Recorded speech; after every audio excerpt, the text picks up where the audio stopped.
Hai teman-teman, kembali lagi dengan Gram di sini. Kali ini saya akan membawakan cerita baru dengan judul Wartiem, Janda Kaya Raya. Cerita ini ditulis oleh Kak Wandi F. Cakara. Jadi buat kalian yang ingin membaca ceritanya secara langsung, kalian bisa kunjungi link dan profil yang sudah saya sertakan di deskripsi. So, langsung saja kita ke ceritanya. Sebuah keluarga kecil di sebuah pedesaan. Mas Suratno bersama istrinya Kanisa dan seorang putrinya yang cantik, Wartiem, yang sudah menginjak usia 17 tahun. Kecantikan wajah Wartiem sudah membuat banyak pemuda di kampungnya yang berusaha untuk mendekatinya. Bahkan, pemuda dari kampung lain pun sempat mendengar kalau di kampung Renggajati ada gadis yang kecantikannya di atas rata-rata gadis kampungnya. Wartiem pun menjadi bahan obrolan sehari-hari bagi para pemuda.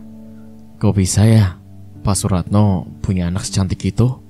Padahal kalau kita lihat Pak Suratno dan Ibu Kanisa gak bagus-bagus amat ah. Malah terkesan kampungan. Tapi anaknya, kata Wahyu yang tiba-tiba keinget sama Wartiem. Mungkin ini yang akan membuat derajat pasangan keluarga itu naik. Bukankah biasanya kalau gadis cantik itu akan menjadi inceran bagi orang-orang kelas atas? Ya anak pejabat atau anak saudagar misalnya, balas Yudi menanggapi. Tapi kelihatannya Wartiem itu ramah sama siapa aja. Dia gak pilih-pilih dalam bergaul. Gak sombong gitu. Nah itu berarti ada harapan buat kamu. Kalau kamu ada hati, jangan minder sebelum mencoba. Minder sih enggak, cuma deg-degan aja kalau deket sama Wartiem. Poro-poro berani ngomong ini itu. Nyapa aja kayaknya lidahku keluh. Nah kalau begitu pakai kemat aja. Kemat? Tapi sama siapa aku harus belajar ilmu pelet itu? Tenang, kalau soal itu aku juga punya. Tapi kalau masalah benar atau tidaknya, itu aku belum pernah mencobanya. Yang benar kamu punya? Apa nama pelet itu? Namanya pelet putar giling. Jika orang yang terkena ilmu ini, baik cowok atau cewek, maka ia akan selalu memikirkan orang itu saja dan tidak akan berpaling pada yang lain. Bahkan jika kita sudah mengusirnya, kita bisa membuat orang yang kita tuju akan menjadi gila. Ilmu lebih dahsyat dari ilmu pelet manapun. Kamu beneran punya ajian itu, Yud? Tanya Wahyu yang kian penasaran. Aku serius. Kamu boleh main ke rumahku. Nanti aku kasih lihat bacaan atau wiridin itu, dan mungkin bapakku akan membantu menjelaskannya juga. Oke, besok aku ke rumah kamu. Sementara itu, Wartiem sekarang hatinya tengah berbunga-bunga. Sebab Sutejo, sang pujaannya, baru saja kembali dari perantauan. Sutejo merasa bersyukur mempunyai kekasih wanita yang kecantikannya di atas rata-rata dan menjadi rebutan para kaum Adam. Namun tetap setia menanti kedatangan dirinya. Aku kira kamu sudah lupa sama aku, Arti, kata Sutejo berseloroh. Lupa bagaimana? Maksud kamu, Mas? Balas Wartiem tidak mengerti. Kamu ini kan cantik dan jadi rebutan pemuda desa ini. Aku kira kamu sudah berpaling dari aku.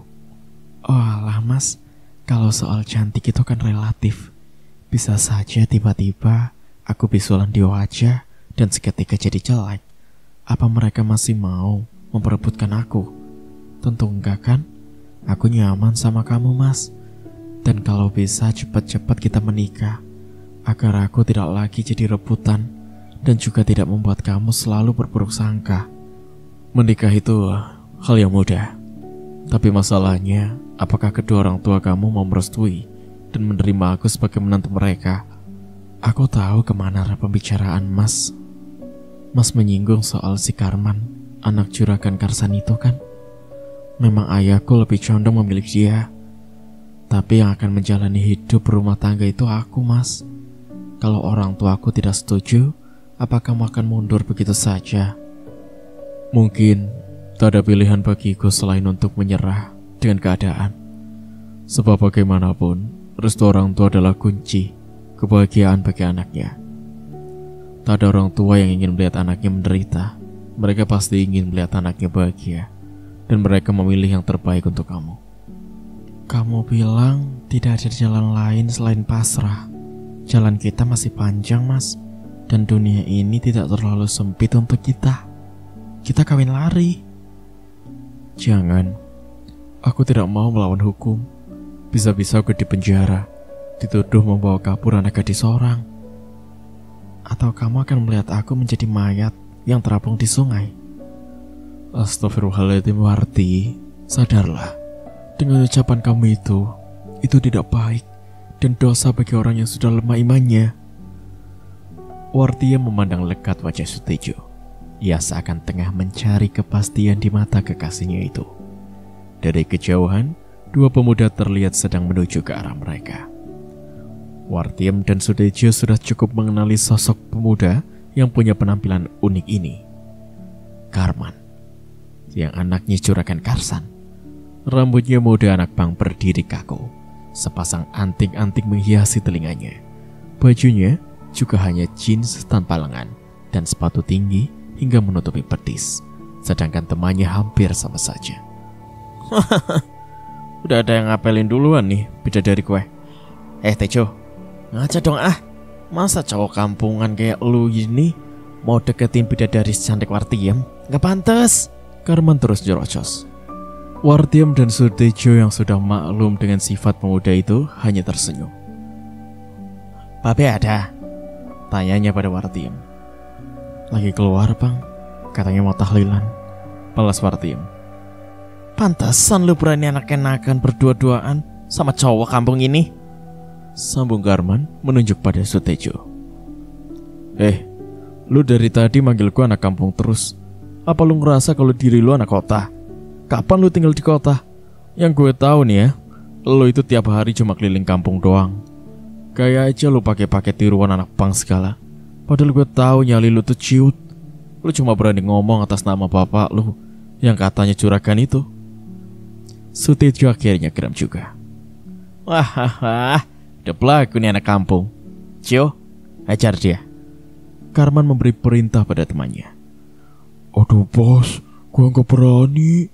Badannya lebih gede dari gua. Bos aja deh yang ajar dia. Pasti sekali pukul juga dia KO. Cio malah menghindar. Oke, ini gue kasih pukulan tapak sakti. Karman dengan gayanya yang terkesan lucu segera melabrak Tejo yang hanya diam di tempatnya.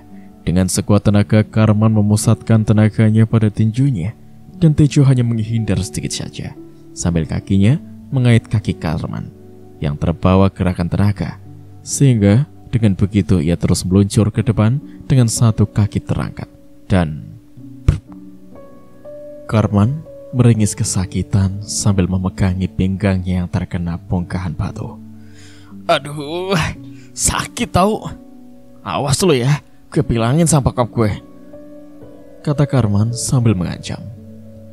Bilangin deh tuh sama bapak moyang lu, anak manja kayak lu tuh sekali-kali perlu dikasih pelajaran sopan santun, balas Sutejo sembari pura-pura marah. Dan Wartiem cuma cekikikan melihat tingkah Kasman yang terus ngeloyor pergi. Di tempat lain, Wahyu yang sudah yakin untuk menjalani ritual ilmu pelet pengasihan puter giling pemberian dari Yudi sudah menyiapkan air kembang 7 rupa yang di dalam baskom besar. Mulutnya komat kamit membaca mantra, lalu segayung demi segayung ia menyirami sekujur tubuhnya dari kepala hingga kakinya. Ini adalah langkah awal sebagai pembukaan aura, agar pada tahap selanjutnya akan lebih lancar lagi. Dan tepat tengah malam, Wahyu harus membakar kemenyan, membaca mantra berulang-ulang sambil membayangkan wajah Wartiem sejelas mungkin seperti ada di hadapannya. Jika bayangan itu kabur, Wahyu kembali menatap foto Wartiem sedalam mungkin sehingga dapat meresap kembali ke dalam otaknya. Wahyu harus benar-benar berkonsentrasi untuk menghidupkan imajinasinya. Wahyu mulai esok pagi harus berpuasa selama 7 hari. Dan pada malam ke-7 nanti, ia tidak boleh makan dan minum, juga tidak tidur sampai pagi tiba. Apakah Wahyu akan berhasil? Malam itu udara agak panas, membuat suasana di dalam rumah menjadi gerah. Wartiem bolak-balik mondar-mandir keluar masuk rumahnya. Udara memang gerah, tapi hatinya jauh lebih gerah dari udara malam ini. Entah mengapa ia begitu gelisah, pikirannya tersita pada satu wajah. Wajah lelaki yang ia kenal sejak kecil dan ia anggap teman biasa saja. Tapi kali ini, entah mengapa, bayangan Wahyu begitu melekat di bola matanya. Bahkan ketika hampir tengah malam, Wartiem seperti mendengar Wahyu memanggil-manggil dirinya agar segera datang menemuinya. "Wartiem, datanglah padaku. Datanglah padaku."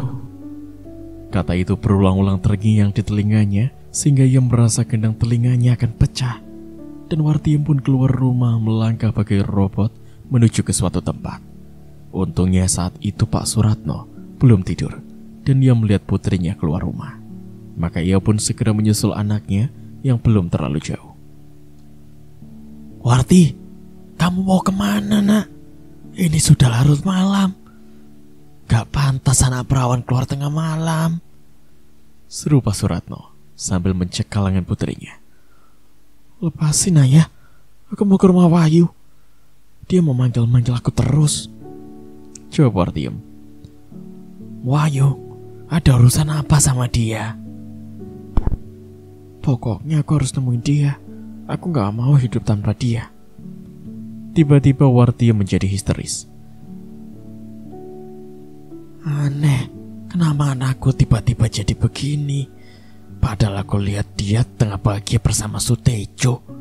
Ada yang gak beres dengan anak ini?" Pertanyaan yang mendadak muncul dalam pikiran Pak Suratno. Iya, kita akan ke rumah Wahyu, tapi tidak malam ini. Besok saja ya," bujuk Pak Suratno. "Tidak, aku mau ke rumahnya sekarang juga. Aku takut kehilangan dia, ayah," teriak Wartiem, membuat seorang yang tengah berada di depan rumahnya menghampiri mereka. "Ada apa tuh, Pak Sur?" tanya orang tadi. "Entahlah, Mas. Ini anak saya tiba-tiba aneh. Masa malam-malam memaksa untuk ke rumah Wahyu? Katanya dia tidak bisa hidup tanpa pemuda itu. Ini kan aneh. Padahal dia sudah punya pacar." "Ya, saya juga tahu itu. Sepertinya ada yang tidak beres dengan anak Bapak. Dari sikapnya, dia sepertinya terkena pengaruh sugesti dari pemuda yang bernama Wahyu itu. Sebaiknya Bapak menemui Wahyu dan membicarakan hal ini baik-baik agar tidak terjadi kesalahpahaman. Mari, saya antar Bapak dan Wartiem pulang dulu." Meskipun Wartiem memberontak dan tidak mau diajak pulang, namun Pak Suratno dan lelaki tadi memaksanya untuk kembali ke rumah. Dan mereka terpaksa mengikat kaki serta tangan Wartiem di tempat tidurnya agar tidak kabur lagi. Kemudian pada pagi harinya, Pak Suratno beserta lelaki yang semalam menolongnya yang bernama Mas Tolib mengunjungi rumah Wahyu. Wahyu tidak menyangka kalau sepagi ini sudah menerima tamu, apalagi setelah tahu siapa yang datang. Pak Suratno, ada apa ini?" tanya Wahyu dengan rasa tidak percaya. "Sebaiknya kita duduk dulu." "Oh iya, silakan." Wahyu mempersilahkan kedua tamunya untuk duduk di teras. "Seharusnya aku yang bertanya, kamu apakan anak saya? Sehingga dia seperti orang tidak waras. Dan semalam dia memaksa untuk ke rumah kamu." Pak Suratno mulai bertanya. "Hah? Benarkah? Jadi ilmu itu memang sudah aku kuasai?" batinnya. "Jadi sekarang apa maksud kedatangan Bapak?" tanya Wahyu. "Jadi kamu sengaja belajar ilmu itu untuk memelet anak saya?" tanya Pak Suratno agak geram. "Iya, Pak, saya sudah lama suka sama Wartiem, tapi saya nggak pede buat menyatakan perasaan saya ini. Dan kebetulan ada teman yang punya ilmu puter giling, lalu saya coba. Nah, sekarang saya minta kamu untuk mengembalikan keadaan anak saya. Kasihan dia, seperti orang gila kok." "Aduh, Pak, maaf banget. Ilmu ini tidak ada penangkalnya. Kecuali apa? Nikahkan kami." Tapi, tidak ada tapi-tapian, hanya itu syaratnya. Pak Suratno hanya termenung mendengar penjelasan dari Wahyu. Betapa terkejut Sutejo mendengar penjelasan dari orang tua Wartiem tentang rencananya untuk menikahkan anak gadisnya pada Wahyu. Sutejo merasa hancur hatinya, tapi ia tak bisa berbuat apa-apa. Ia pasrah pada keadaan. Ia tahu ini bukan kemauan Wartiem ataupun bapaknya, tapi ini adalah perbuatan tak terpuji dari Wahyu yang memaksakan keinginannya untuk dapat memiliki Wartiem dengan caranya yang licik. Tapi malang tak dapat ditolak dan untung tak dapat diraih. Tepat pada waktu perjanjian nikah akan dilaksanakan, Wahyu telah melanggar pantangan ilmu pelet tersebut. Ia lupa bahwa tadi pagi pada saat akan berangkat ke rumah Wartiem, ia telah memakan nasi goreng buatan ibunya. Dan nasi goreng itu telah dicampuri dengan telur, yang merupakan salah satu pantangan besar bagi ilmu pelet puter giling. Menjelang akad nikah dimulai, tubuh Wahyu berkeringat dingin.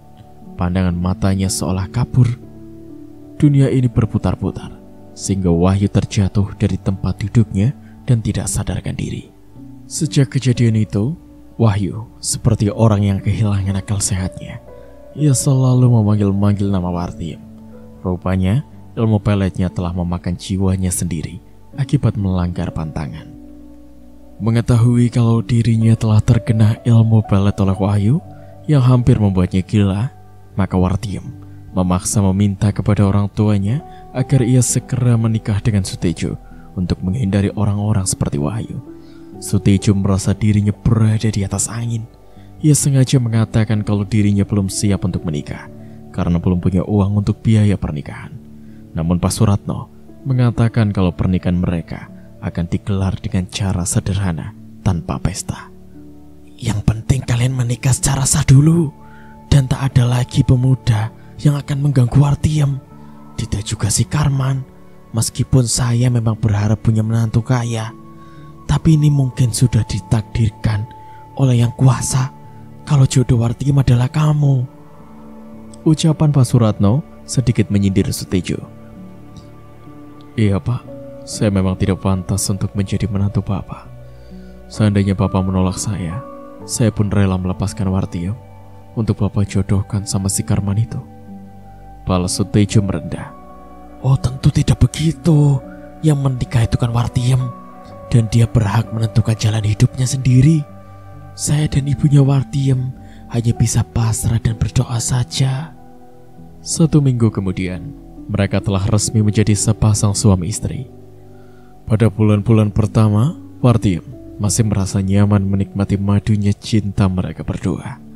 Namun pada bulan berikutnya, Wartiem mulai merasa ada perubahan sikap pada Sutejo. Apapun yang dilakukannya, di mata suaminya selalu serba salah. Bahkan Wartiem merasa dirinya adalah seorang pembantu ketimbang sebagai istri Sutejo.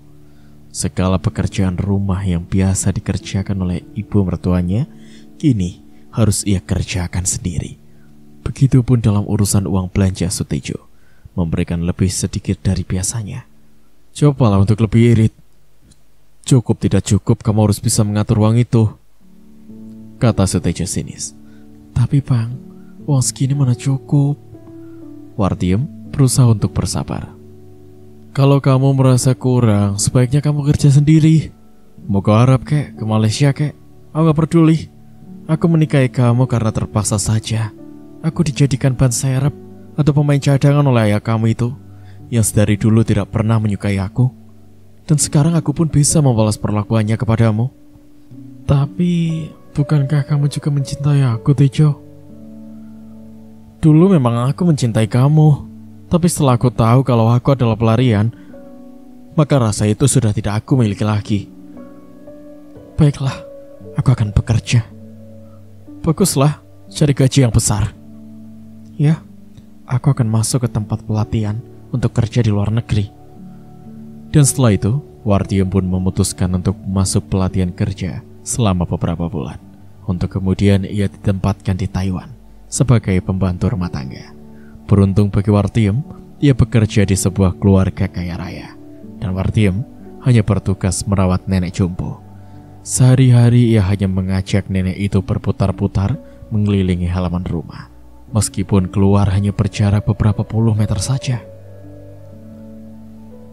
Singkat cerita ini, pekerjaan Wartiem tergolong ringan dan hanya membutuhkan kesabaran saja. Sutejo sengaja memeras uang dari Wartiem. Setiap bulan uang yang dikirimkan oleh istrinya selalu ia habiskan untuk berfoya-foya. Malah Sutejo sudah mulai main gila. Ia sering mencari wanita yang mau melayaninya sebagai pemuas nafsunya. "Warti, bagaimana kalau mulai bulan depan kamu harus mengirim lebih banyak lagi? Aku ada rencana untuk membangun rumah buat kita berdua." Begitu isi chat yang ia kirimkan pada Wartiem.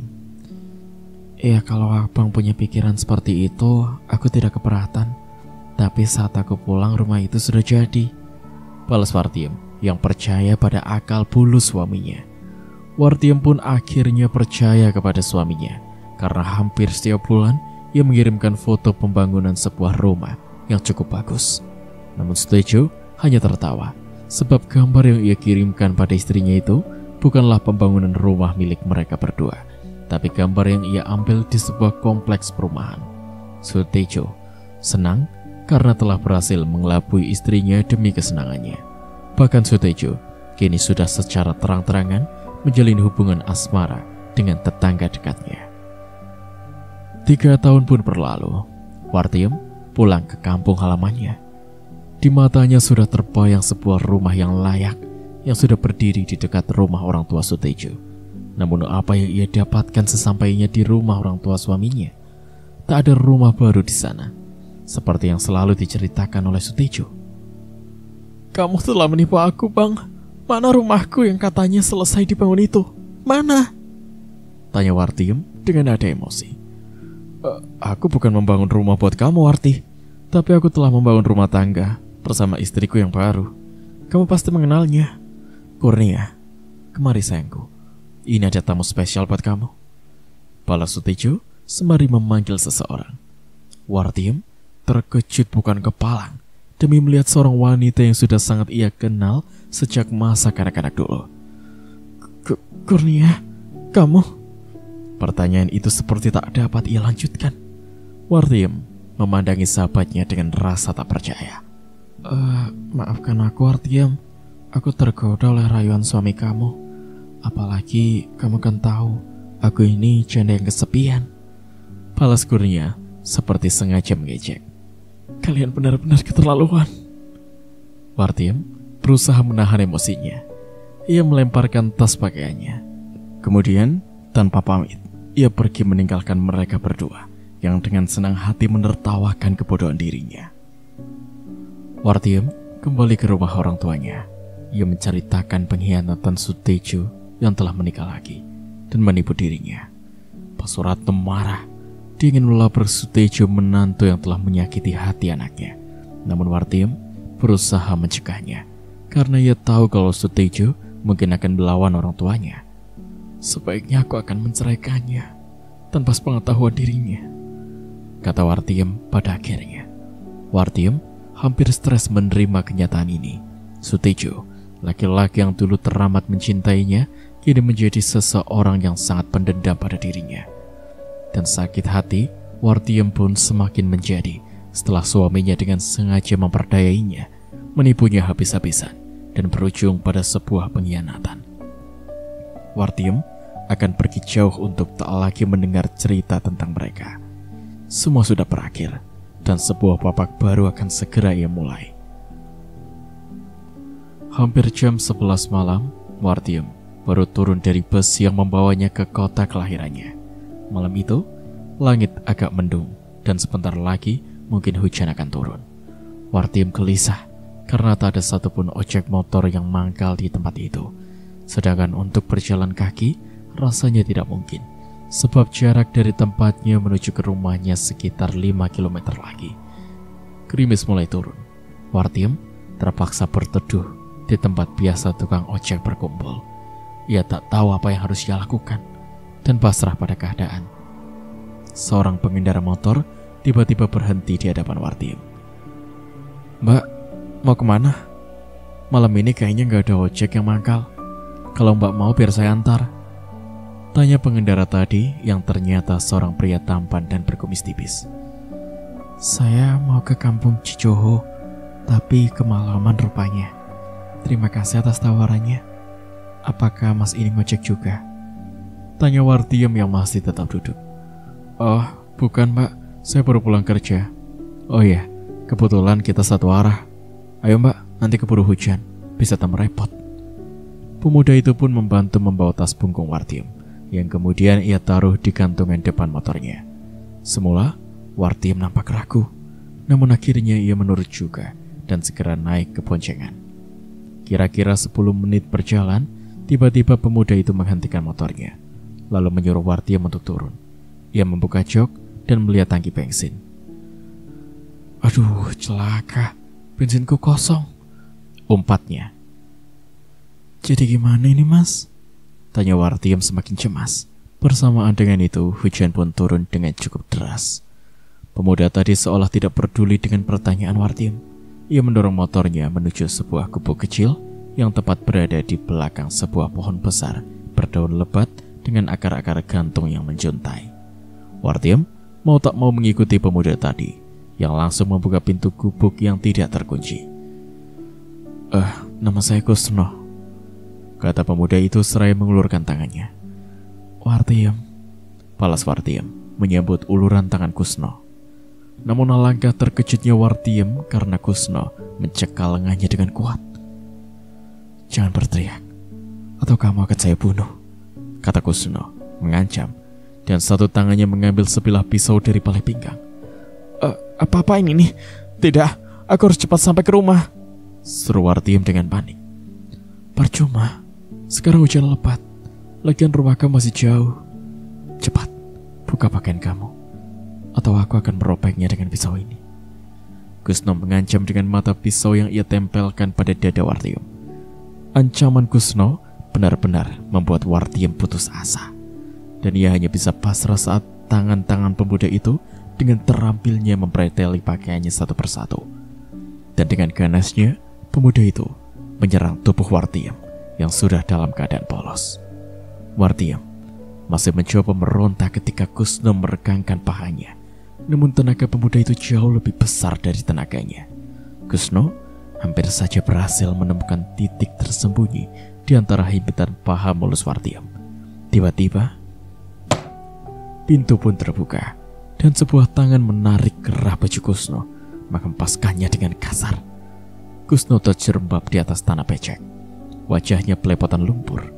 Matanya nanar memandangi satu sosok laki-laki tua berbadan kurus, namun memiliki tenaga luar biasa. Siapa kamu? Orang tua, mau cari mati kamu rupanya. Kusno bangkit dan menghunus pisau kembali. Anak muda tak bermoral, mau mencari kesempatan dalam kesempitan, berkedok pura-pura menolong, padahal hatimu busuk dengan niatmu yang buruk.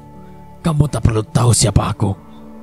Yang jelas, aku akan membunuhmu jika tidak cepat pergi dari tempatku ini, kata orang tua tadi, menyuruh Kusno untuk pergi. Membunuhku? Pak tua, jangan-jangan kamulah yang akan aku bunuh. Kusno menerjang orang tua tadi dengan pisau di tangannya. Namun orang tua itu hanya bergerak sedikit ke samping, dan serangan pisau Kusno menemui tempat kosong. Sebelum Kusno sadar apa yang terjadi, tiba-tiba lelaki tua itu mencabut badik yang terselip di pinggangnya. Kemudian ia lemparkan tepat pada tengah-tengah dada Kusno. Kusno pun menjerit setinggi langit dan akhirnya ambruk mencium bumi. Setelah memastikan kalau pemuda itu telah tewas, orang tua itu kemudian memandangi tubuh telanjang Wartiem. Tubuh kamu bagus. Sayang aku sudah tua dan tak lagi punya selera nafsu. Jadi tolong kenakan kembali pakaian kamu, kata orang tua tadi yang membuat Wartiem menjadi malu sendiri. Kemudian dengan cepat Wartiem mengenakan kembali pakaiannya. Sebaiknya kamu tidur saja di gubuk ini sambil menunggu pagi yang sebentar lagi tiba. Aku akan membuang mayat pemuda hina ini ke tepi hutan sana, kata lelaki tua itu lagi sambil menyeret mayat Kusno. Sebentar, Bapak, Aku Artyom. Mengucapkan banyak terima kasih yang sebesar-besarnya atas pertolongan Bapak. Kalau tidak ada Bapak, entah apa yang akan terjadi pada diriku. Siapakah Bapak ini? Wartiem menahan langkah lelaki tua tadi. Saya Adiguna, penjaga pohon keramat ini. Sekarang tidurlah. Nanti saya akan kembali setelah membuang mayat ini. Setelah berkata, bapak yang bernama Adiguna itu pun mengangkat mayat di pundaknya dan membawanya pergi dari gubuk. Setelah hampir pagi, Bapak Adiguna baru kembali ke gubuk dan melihat Wartiem yang belum tertidur juga. Kenapa kamu belum tidur? Ini sudah hampir pagi loh. Apa kamu punya masalah besar? Tanya Bapak Adiguna melihat kegelisahan di wajah Wartiem. Wartiem pun menganggukkan kepala. Sekian untuk part kali ini. Nantikan kelanjutan ceritanya di part berikutnya. Terima kasih.